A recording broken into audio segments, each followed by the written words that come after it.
Dear Mom and Dad, I need to tell you something. I know that you love and support me, but this feels like a really big deal. I'm writing you because I'm coming out as non-binary. It's hard to explain what being non-binary is because everyone's experience is different. It's a gender identification somewhere between or outside the male-female binary. I know someone who says gender is more like constellations than a spectrum, which I really like. It makes identity feel more three-dimensional and complex. As I've met more transgender and gender nonconforming people this year, I've been thinking a lot about my own identity and how I conceptualize my own gender. A couple months ago, I heard someone refer to me as she, as people have my whole life. And for some reason, it felt strange, like they were calling me the wrong name. And just for a second, I was confused who they were talking about. Since then, that's happened more and more. It happened so fast that I'm still figuring it out, and I'm not really sure where I'm going to come out on the other side. A few weeks ago, I asked people to start using they/them pronouns for me, so I could hear how it sounded. And it feels so much better, and so much more right. I know that using gender-neutral pronouns for a singular person is a shift, but it's not a shift that's impossible. It just takes attention and work. And working on this would help me feel more comfortable around you and at home. I love you. I miss you. I'm excited to see you soon.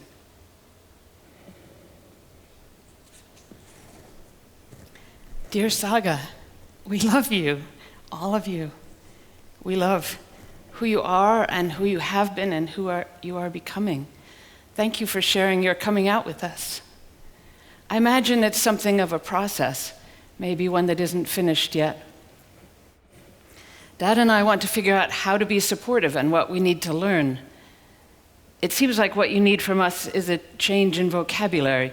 You just need us to refer to you differently with non-gendered pronouns and words. Is that right? I hope you feel loved and supported at school.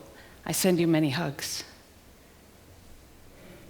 Dear Mom, I don't know how to say the things I want to say because I know you're trying and I don't want to hurt you.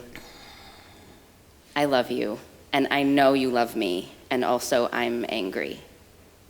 When there are family and friends and neighbors in our house, I need you to stand up for me. I know that it's hard, and I understand that feeling of wondering whether it's even worth correcting people, and I often feel like I can't correct people without feeling like a burden, which is why I need your help. I need your support on this, because if I don't have it, you are one more person that I have to convince that my identity is real. Getting misgendered feels like losing a part of myself, and the space left over feels so empty. I feel so guilty telling you that I'm not your daughter, like I'm taking something from you that you earned, but I'm not. You are my mother, and I love you just as much as I ever have, but I'm not your daughter. Maybe I never have been. I'm still your child, though. I'm still here. I love you. I really do. Dear Saga, I'm really sad to hear how misgendered you felt by us. I know we didn't always correct other people, but I thought I was doing better. When friends stop by and they call you a young woman or they use she in referring to you, it's difficult to insist that they use a different pronoun. It would mean having a whole conversation about what non-binary means when they just stopped by to bring a plate of Christmas cookies. Trying to convince them to see you and think about you differently than last time they saw you is often more than there's time for. You talked about how painful it is to be misgendered. I don't want to be causing pain for you or any transgender person, but I've long assumed I could tell who was male and who was female just by appearance.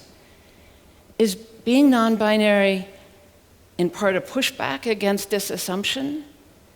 I guess I'm asking whether being non-binary, identifying as non-binary, is in part a solidarity choice to be part of a movement against gender roles and stereotypes. This morning, I realized I keep asking you questions as if I'm trying to figure out who you are now and who you have become. I don't know if this is entirely right, but I had an idea I wanted to tell you about. Just because you found a name for how you understand yourself doesn't mean you've changed into a different person. I realize that you aren't suddenly non-binary. Non-binary is who you are and who you have been, and that change is in finding the place to fit, not in you. When you put a puzzle piece in place, it doesn't mean that the piece has suddenly changed shape. It means you found the right place for it within a whole puzzle full of different shapes. Your push to see gender differently is reshaping my thinking every day. I really value that. I appreciate your patience with my learning, and I love having you as my teacher. I'm proud that you are, if not my daughter, my child, my offspring. I could call you my duckling. Dear Mom, I'm having trouble breathing. Everything collapsed yesterday. I've been trying to get out of bed all day, but I can't do it. I don't know why everything is changing now or how it changed so fast, but it did and it is, and I don't know what to do. You know how I told you that even though I'm trans and non-binary, I'm happy with my body the way it is, and I don't want to change anything? I don't know if that's true anymore. Yesterday, I woke up and tried to get dressed, but when I saw myself in the mirror, I collapsed. I felt so sick. I started shaking, and I put on a big sweatshirt and got back into bed and couldn't get back out. I've had a recurring dream every night this week. I'm standing in front of the mirror, and I'm holding sandpaper. And I'm sanding down my chest and my hips and my cheeks. I love my body. I love it very much. I think my body is beautiful. It just doesn't feel like mine anymore. I want someone else to have this beautiful body. I feel like I've always known who I was, and that it's always included womanhood, and now that's gone, and I'm not sure what to hold on to. I've been talking to some people about binders and top surgery. I know the idea of me getting surgery might be really scary because it might feel like I'm losing something or sacrificing something that's a part of me. But that's not it at all. I'm not losing anything. It's that there's a chest underneath the one I have now that I have always wanted to feel. I'm not losing, I'm uncovering. Surgery isn't what every trans or non-binary person wants. It isn't the goal or the end or what makes you trans. It won't make me who I am or complete me or make everything okay. But I think it might be what I want. I don't know how to write this down. I don't know how to navigate wanting to love my own body and wanting it to be different. Can I have both of those things? I'm sorry. I'm scared, and I love you. Your duckling.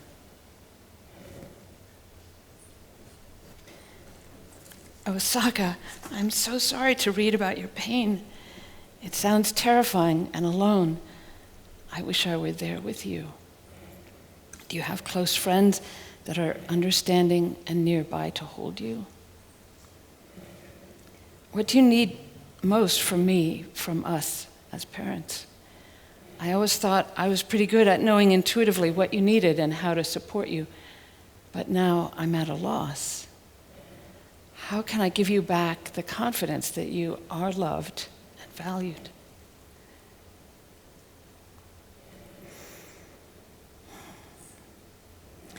Dear Saga, you and I flew to Amsterdam a few days ago to give a research paper at an academic conference. We were excited to travel together and to share our ideas about gender and ethics with my colleagues. But I've failed you. You've made it clear that I'm not adequately standing up for you. I'm not correcting people when they misgender you, and I'm not insisting that they recognize you as non-binary. I've been letting too much slide by. This afternoon, you sat down on a curb and sobbed. You asked me whether anyone would ever see you for who you are, whether anyone would love you for who you are. What can I do? I don't know the answers to these questions. At this moment, I love you desperately, but I know that I am not a stand-in for all the love and assurance you long for. My love is not enough for what you need to get through this life. Maybe not even enough to get you through this trip. Dear Mom, I am learning how to love again. I am learning how to love and be loved by trans people and as a trans person. I am learning how to ask for that love, how to offer it, how to feel safe. I have always felt like I had to perform femininity in order to be seen as attractive or desirable, and now I am learning a new vocabulary. I wonder if anyone will want to be close to me if I get surgery, if I take hormones, when it's not as easy to pretend that I'm someone I'm not because what I feel like will poke through what I look like.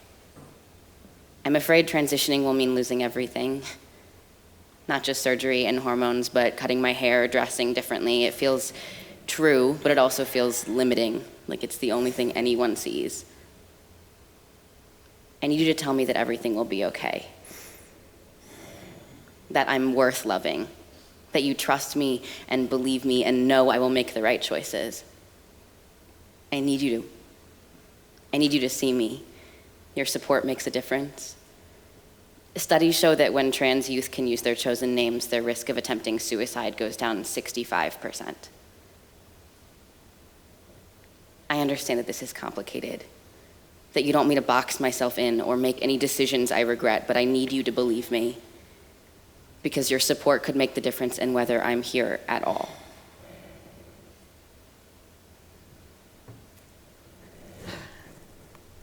Dear Saga, I'm working on trusting your judgment about what you need for your own well-being. This must be a stage that many parents go through as their kids make the transition to adulthood.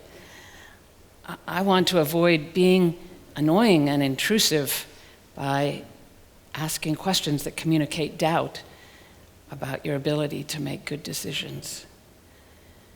But the choices you are facing about how to be who you are and whether to change your body are huge and consequential. Thinking about other decisions you have made and what kinds of risks you take in your life, I realize that you are not much of a risk taker. You are very careful and cautious with your body. These are good evidence of your judgment that I should rely on.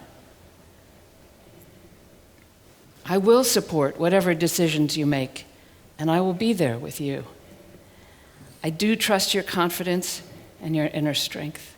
I know that you have done careful research. I choose to believe in you and in your ability to know what's right for you. I do love you more than you can imagine.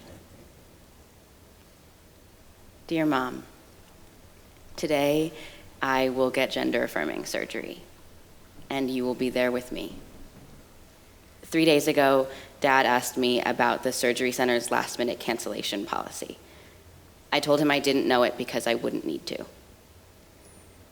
For months, I've been getting ready, preparing my body for healing and staying healthy. 2 days ago, we flew to Texas, rented a car, picked up my prescriptions. This morning, we will wake up early and go to the surgery center, and I will be less nervous than I thought I would be. After they wheel me away, you will sit in the waiting room with my partner for 2 hours before you take me home. I will be happy because of the surgery and because of the anesthesia. I will cry a lot. I will tell you I love you. I will say hello to the world out the car window and fall asleep eating animal crackers. I won't remember most of it. It will all be okay. my body will heal, and I will heal, and will get home safe, and I will be very happy and very sad and try on all my clothes and get angry at myself for not being able to carry things and wish I could heal faster. And sometimes I'll forget that my body is different than it used to be. And most of the time, I won't think about it at all. And that will be the biggest gift.